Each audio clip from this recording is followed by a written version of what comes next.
বাংলাদেশটা যুদ্ধের মধ্যে হাজির হয়েছে। সেই যুদ্ধের ঘোষণা দিয়েছেন শহীদ প্রেসিডেন্ট জিয়া রহমান। আমার যুদ্ধের পরে দেশ স্বাধীন হয়েছে, লক্ষ লক্ষ মানুষ আত্মহত্যা দিয়েছে এবং শেষ পর্যায়ে এসে তারা যুদ্ধের শেষ পর্যায়ে এসে দেশের বুদ্ধিজীবীদেরকে তারা হত্যা করেছে। এই জন্য আমরা জাতীয়ভাবে বুদ্ধিজীবী দিবস পালন করছি। আমরা বিভিন্ন সময় ক্ষমতা আসি, তাদের ত্যাগের বিনিময়ে, প্রাণের বিনিময়ে দেশের স্বাধীন হয়েছে। কথা মনে রাখেন, তারা কি কারণে দেশ স্বাধীন চেয়েছিল, কি কারণে মুক্তিযুদ্ধ করেছিল, কি কারণে নিজের জীবন উৎসর্গ করেছিল,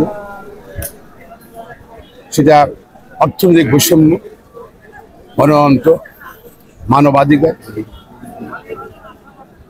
এবং সুষম সম্পদের বন্টন। ইসকাল স্বাধীনতা এ পর্যন্ত আজকে শহীদদের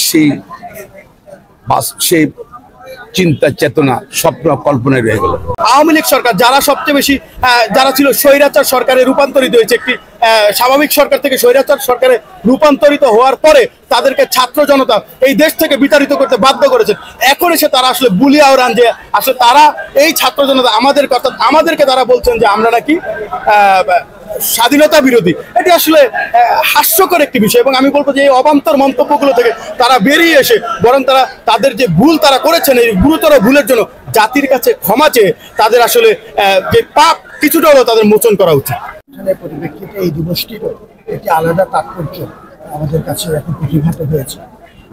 যে শিক্ষা দিবস আমাদেরকে দিচ্ছে যে এই জাতির শুদ্ধ সন্তানরা তাদের সর্বোচ্চ আত্মত্যাগ করে বুঝিয়ে দিয়ে গেছে আমাদেরকে স্বাধীনতা এবং সার্বভৌমত্বের কি মূল্য হতে পারে এবং যুগে যুগে এই ঘটনা আমাদেরকে অনুপ্রাণিত করবে।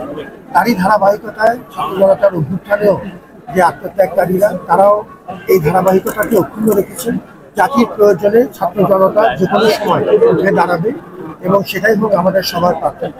আমরা আল্লাহর কাছে গায়ে গণবাক্যে প্রার্থনা করি, দোয়া করি যেন আমাদের এই সূর্য সন্তানরা যারা আত্মত্যাগ করে গেছেন তাদের আত্মার আমরা মাগফিরাত কামনা করি, তারা ভালো থাকুন এবং তাদের যে আদর্শ এবং ঐতিহ্য সেটি যেন জাতি হিসেবে আমাদের যে তাদের প্রতি ঋণ সেটি যেন আমরা বহন করার ক্ষমতা আল্লাহ আমাদেরকে দেন।